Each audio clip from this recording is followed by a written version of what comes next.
Will switch hands, 1st and 10.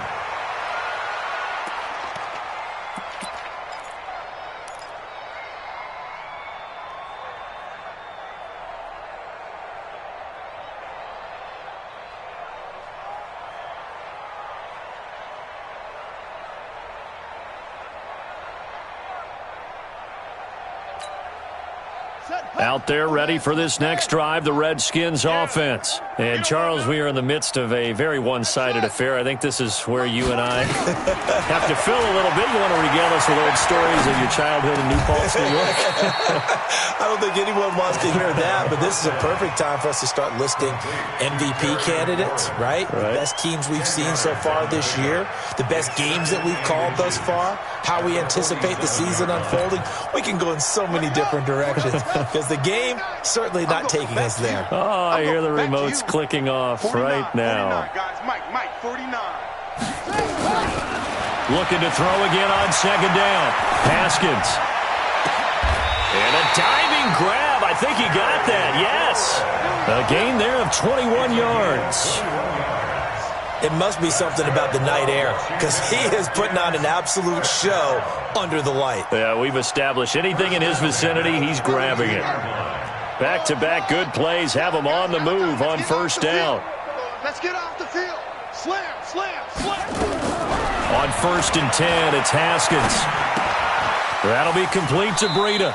And he is out of bounds inside the 30. Give him 3 on the play, and that'll make it a 2nd down. That 1st down completion only netted him 3. 2nd and 7. 49's the mic. Watch 49. Haskins back to the air. Quick hitter here. It's complete. And down inside the 15, shy of the 10. And that'll wind up moving the chains again as the tackle's going to be made at the Seahawks' 12-yard line. Haskins now 5 straight completions here in this 2nd half. 1st and 10. Haskins looking to throw on 1st down. Check down to Breida. And here he'll get it down to the 7. It's a gain of 5 on the play, and it'll make it a 2nd down. 2nd and 5 after the 5-yard completion on 1st down. Running out of the gun here, Breida. And that'll move him a little closer as he takes it from the 7 down to the 4-yard line. He's hit pay dirt a lot this year, but not that time. Yeah, I'm tracking right there with you. You're exactly right. He's found the end zone plenty of times. No way I can find any fault with the call. He may not have scored. And he is into the end zone. Touchdown, Redskins. Matt Breida becoming just the 2nd player with 30 touchdowns in a single year as his guys continue to pour it on. Hopkins with the extra point, and the lead will swell by 1 more. Out is the kickoff unit as they run up and send this one away. That'll be taken in the end zone.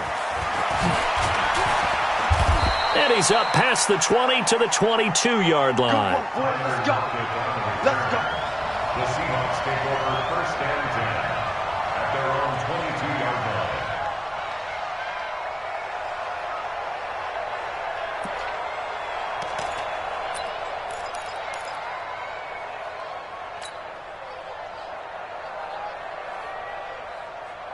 Coming to the line here to begin their next drive, the Seahawks offense. And down on the scoreboard, certainly needing to avoid what happened on the last drive, punting the football. Right there in the middle, 55. Sense of urgency has to take over for them here. They know the score. They know the situation.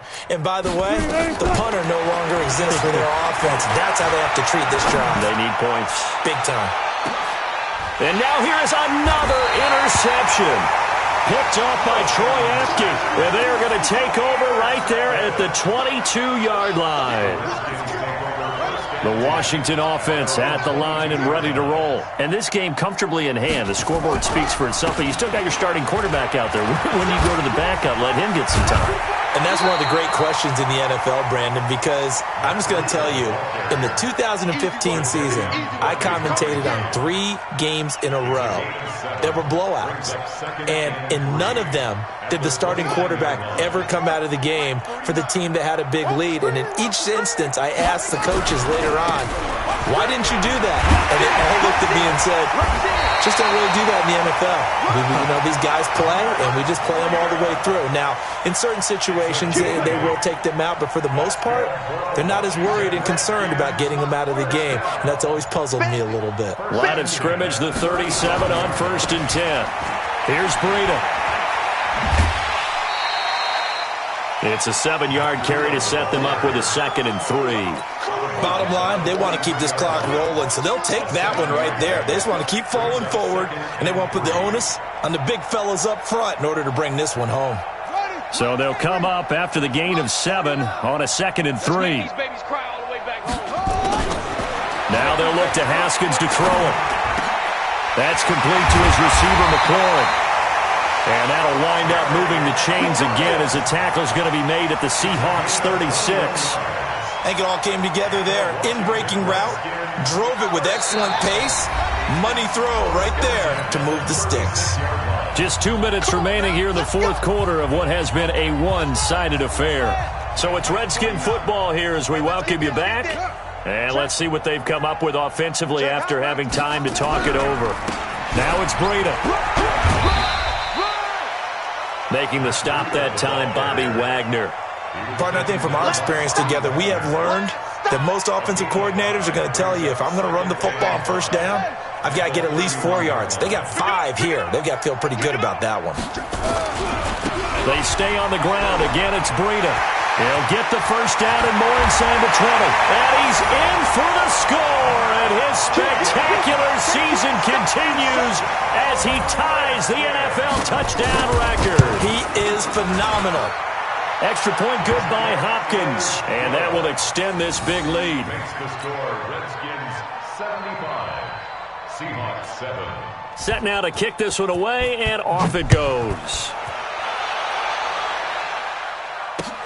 This will be taken short.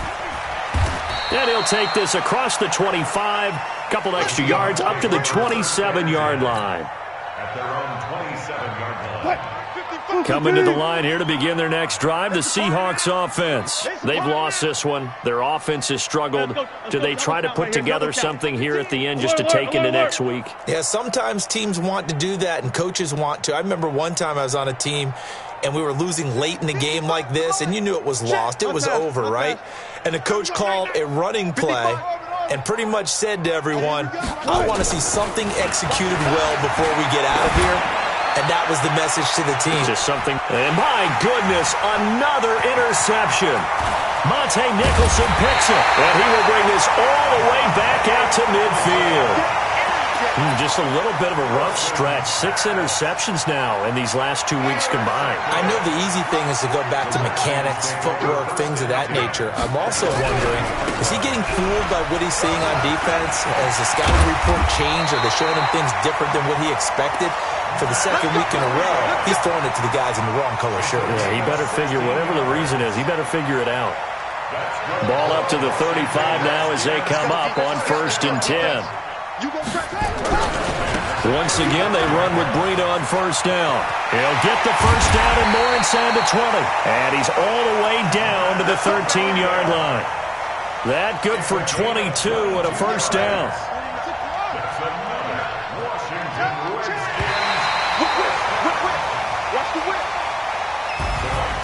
Well, Charles, it's one thing to win. It's another thing to win and put up the amount of points that they did.